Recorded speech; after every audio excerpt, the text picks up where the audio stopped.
Simpleng recipe ng hinog na mangga ang lulutuin natin sa araw na ito. Gagamit lang ako ng 3 piraso at hiwain ng maliliit, iset aside.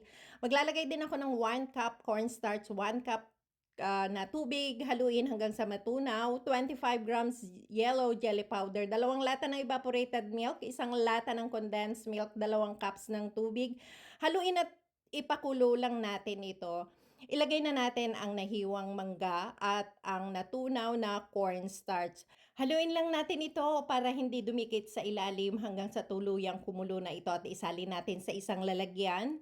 Palamigin lang natin at kung may natitira pa kayong mango cubes, lagay natin sa ibabaw. Sa isang maliit na kawali, maglagay ng 1/4 cup ng light brown sugar at 1 cup ng tubig. Haluin lang natin ito hanggang sa mag-melt at maglalagay din ako ng 1 tablespoon ng cornstarch. Haluin hanggang sa ito ay lumapot at ilalagay natin sa ibabaw ng ating napakasarap na recipe sa araw na ito.